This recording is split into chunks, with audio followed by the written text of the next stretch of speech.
नमस्कार दोस्तों, मैं रीति 22 साल की एक साधारण पर कुछ ज्यादा ही भावुक लड़की हूँ।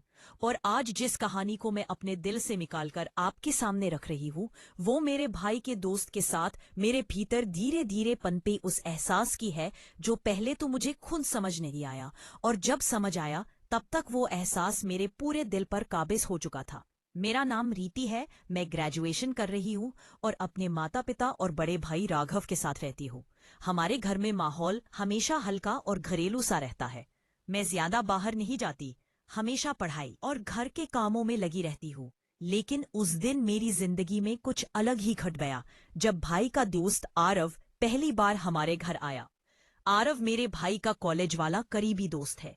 उम्र करीब 24 के आसपास, लंबा सीधा माथा, साफ रंग, मुस्कान ऐसी कि जैसे किसी के दिल में जगह बना ले। और सबसे बढ़कर उसकी बातों में एक नम्रता थी जो उसे बाकी लड़कों से अलग बनाती थी। मैंने उसे पहली बार ड्राइंग रूम में देखा, तब मैं किचन से पानी लेकर बाहर आ रही थी, और जैसे ही मैंने नजर उठाई उसकी आंखें मेरी आंखों से मिली। मेरी धड़कन एक पल के लिए जैसे अटक गई ना जाने क्यों, लेकिन उस एक नजर में जैसे मेरे भीतर कोई हल्की सी लहर दौड़ गई। मैं उस लहर को समझ तो नहीं पाई, लेकिन ये जान गई कि कुछ तो बदल गया है। आरव ने मुस्कुराकर मेरी तरफ देखा और हल्का सा सिर झुका दिया। मैं बस हड़बड़ाकर किचन की तरफ मुड़ गई, लेकिन दिल तो जैसे मेरे सीने में धीरे धीरे धड़कने लगा था। भाई उसे कमरे में ले गए, लेकिन मेरी कानों की संवेदनाएं बार बार उसी आवाज को ढूंढ रही थी। उसकी धीमी बातें, उसकी हंसी, और मैंने महसूस किया कि मैं चाहकर भी उससे अनजान नहीं रह पा रही हूँ। मेरी नजरें अक्सर बिना वजह उस तरफ चली जाती थी जहां से उसकी आवाज आती थी। शाम को जब वह जाने लगा तो उसने एक बार फिर मेरी तरफ देखकर मुस्कुराया। उस मुस्कान में एक गर्माहट थी जो मेरे दिल तक पहुंच गई। उस रात मैं अपने कमरे में सोने की कोशिश कर रही थी, लेकिन दिमाग में बस आरव की छवि घूम रही थी। उसकी हंसी, उसकी आंखें और उसका शांत सा स्वभाव जिसने मुझे पहली ही मुलाकात में कुछ महसूस करा दिया था। मैं खुद को समझा रही थी कि यह बस एक पल की बात है, लेकिन दिल तो जैसे मानने को तैयार ही नहीं था।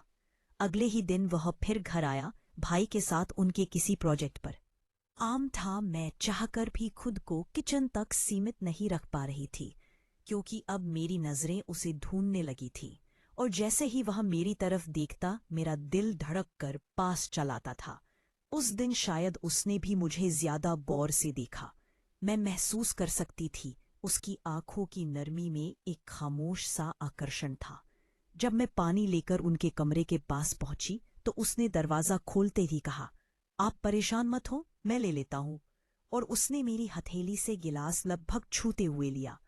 उस हल्के से स्पर्श में मेरे भीतर एक अनकहा एहसास जन्म ले चुका था। मैंने सिर झुका लिया, लेकिन उसकी नजरों की गर्माहट ने मुझे वहीं रोक दिया। अगले कुछ दिनों तक उसकी हमारे घर आवाजाही बढ़ी, और मेरा दिल भी हर बार उसे देखकर कुछ नया महसूस करने लगा। मैं अक्सर उसके सामने अनजाने में संवारने लगी थी। बाल ठीक करना, हल्का सा काजल लगाना और खुद को आत्मविश्वास से भरकर दिखाने की कोशिश करना। शायद मैं चाहती थी कि वह मुझे नोटिस करे, और सच कहूं तो वह मुझे नोटिस करता भी था। उसकी आंखों में हर बार एक सौम्य सी प्रशंसा दिखती थी, जिसने मुझे अपने आप से भी ज्यादा सुंदर महसूस कराया। एक दिन जब वह अकेला ड्राइंग रूम में बैठा था और भाई बाहर गए हुए थे, तब मैं उससे पहली बार ठीक से बात कर पाई। उसने कहा, आप बहुत कम बोलती हैं। मैं मुस्कुरा दी और बोली, जरूरी नहीं कि जो कम बोलता हो वह कम महसूस भी करता हो। वह मेरी बात सुनकर कुछ देर मुझे देखता रहा। उसकी आंखों में गहरी समझ थी, शायद सहज आकर्षण भी। मैं थोड़ा असहज होकर खड़ी हुई। तभी उसने कहा, आप चाहे तो मेरे साथ बैठ सकती है। कभी कभी किसी अजनबी से बात करना आसान लगता है। मैं उसके सामने बैठ तो गई, लेकिन दिल की धड़कन लगातार बढ़ती जा रही थी। उसके सवाल सरल थे, लेकिन उन सवालों के बीच जो नजरें वह मुझ पर डालता था उनमें एक ऐसी नरमी थी जिसने मेरे भीतर एक अजीब सी गर्मी पैदा कर दी। पूछ रहा था, आप क्या पढ़ती हैं, क्या पसंद करती हैं? और हर जवाब के बाद वह हल्का सा मुस्कुराकर सिर हिलाता था, जैसे मेरी हर बात उसे दिलचस्प लग रही हो। जब भाई वापस आए तो हम दोनों थोड़ा संभल गए, लेकिन भाई की नजरों में शायद कुछ भी नहीं आया। अगले कुछ दिनों में मैं और आरव एक दूसरे के लिए जैसे आदतन बनते जा रहे थे। जब भी वह घर आता, मेरा दिल खुद को संभालने की कोशिश करता, लेकिन उसकी उपस्थिति ही इतनी गहरी थी कि मैं चाहकर भी उससे दूर नहीं रह पा रही थी। हम दोनों की बातों में अब एक अनजाना अपनापन जुड़ गया था। हर बार वह मेरे सामने थोड़ा और खुल जाता था और मैं उसकी बातों में खो जाती थी। एक शाम भाई घर पर नहीं था और आरव किसी काम से आया था। मैंने दरवाजा खोला तो वह कुछ पल मुझे देखता ही रह गया। उसने कहा, आज आप कुछ थकी हुई लग रही हैं। सब ठीक है? मैंने हल्की मुस्कान के साथ कहा, हाँ, बस थोड़ा पढ़ाई का दबाव है। तो उसने कहा, अगर आप चाहे तो थोड़ी देर बाहर बैठकर बात कर लेते हैं, अच्छा लगेगा। मैंने भी हाँ कर दी। हम दोनों छत पर जाकर बैठे। हवा हल्की थी, लेकिन मेरे भीतर की हलचल उससे कहीं ज्यादा थी। वह मेरे पास बैठा और बोला, आप बहुत अलग है, बहुत शांत और दिल से साफ। मैंने सिर झुका लिया, लेकिन उसके शब्द जैसे दिल को छू गए। फिर उसने मुझे धीरे से देखा और कहा, अगर आपको लगे कि मैं कुछ ज्यादा कह रहा हूं तो बता दीजिए, लेकिन मुझे आपका साथ सच में अच्छा लगता है। मैं कुछ बोल नहीं पाई, लेकिन मेरी खामोशी ही शायद मेरा जवाब थी।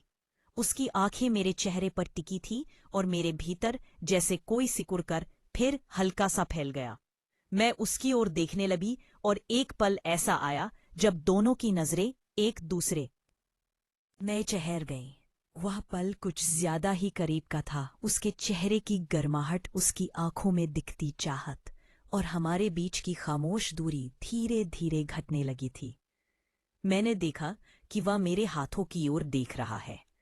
फिर उसने धीरे से कहा, अगर मैं कहूं कि आप बहुत खूबसूरत हैं, तो क्या आप मानेंगी? मैं थोड़ा झेप गई, लेकिन मेरा दिल चाह रहा था कि वह यह बार बार कहे। उस पल में हमारे बीच जो खामोश लम्हा बना था, उसमें एक हल्की सी नजदीकी थी, जो शब्दों से नहीं बल्कि एहसास से बन रही थी। हमारी बातचीत अब धीरे धीरे निजी होती जा रही थी।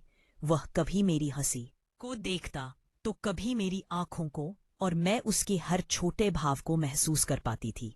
शायद प्यार कहना जल्दबाजी होती, लेकिन आकर्षण जरूर बढ़ चुका था। उस दिन जब वह जाने लगा तो उसने मेरे हाथ को हल्का सा छुआ। एक पल के लिए जैसे मेरी सांस रुक गई। उसके इस छोटे से स्पर्श ने मेरे भीतर एक गर्म लहर दौड़ा दी और मैं खुद को रोक न सकी और उसकी ओर देखने लगी। उसने धीमी आवाज में कहा, मैं आपकी इजाजत के बिना कभी कोई सीमा पार नहीं करूंगा, लेकिन आपकी आंखें कह रही हैं कि मैं गलत भी नहीं हूं। मेरी आंखें झुक गईं, लेकिन दिल ने पहली बार खुद को उसके सामने खुला महसूस किया। उस रात मुझे नींद नहीं आई। मैं बस हमारे बीच के उस पल को याद करती रही, उसके स्पर्श, उसकी बातें और मेरा खुद का दिल जो अब उसकी तरफ खिंचता जा रहा था। धीरे धीरे मेरे भीतर उसके लिए चाहत गहरी होती जा रही थी और मुझे यह भी लगने लगा था कि वह भी मुझे उसी भाव से देखता है। हर बार जब वह आता था घर, जैसे थोड़ा और रोशन हो जाता था। मैं उसके सामने बैठकर कुछ नहीं कहती, लेकिन मेरी नजरें उसकी हर हरकत को साइलेंटली फॉलो करती थीं और वह भी जैसे मेरी खामोश बातों को पढ़ता था। एक दिन भाई के बाहर जाने पर हम दोनों फिर छत पर मिले। इस बार बातें कम थीं, एहसास ज्यादा।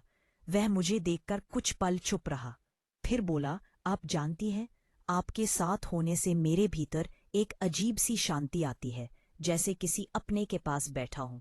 मैं उसकी आंखों में गहराई से देखने लगी और बोली, शायद इसीलिए क्योंकि मैं भी आपको अपने जैसा ही महसूस करती हूँ। उसकी मुस्कान हल्की लेकिन बेहद सच्ची थी। उसने धीरे से मेरा हाथ थामा और मेरी उंगलियों को अपनी उंगलियों में समेट लिया। उसके इस स्पर्श में एक ऐसी नजदीकी थी जो शब्दों के बिना ही दिल की दीवारें पार कर गई। हमारे बीच का माहौल अब पूरी तरह बदल चुका था। शर्माने वाली दूरी अब धीरे धीरे मिट रही थी और उसकी जगह एक हल्की नरमी वाली नजदीकी ले रही थी।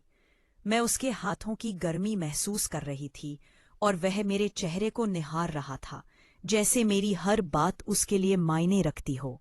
वह मेरे और करीब आया, उसकी सांस हल्की सी मेरे गाल पर छू रही थी और मैं अपनी आंखें बंद कर पाई। उस पल हमारे बीच का रोमांस हवा में घुल चुका था। खामोशी में भी जैसे सब कुछ कहा जा चुका था और हम दोनों एक दूसरे के एहसास में खोते जा रहे थे। उस शाम के बाद हमारे बीच की दूरी खत्म हो चुकी थी और हमारे दिल धीरे धीरे एक दूसरे की तरफ बढ़ चुके थे। उस रात मैं पहली बार यह मान सकी कि मेरे दिल को उसका नाम मिल चुका है, आरव, और उसके साथ जुड़े इन एहसासों ने मेरी जिंदगी को एक नई गर्माहट दे दी थी। जो आगे क्या बनेगी यह तो समय बताएगा, लेकिन मेरे लिए तो यह कहानी मेरे उसी एहसास की है जिसने मेरे भीतर पहली बार सच में प्यार जैसी नज़दीकी जगाई थी।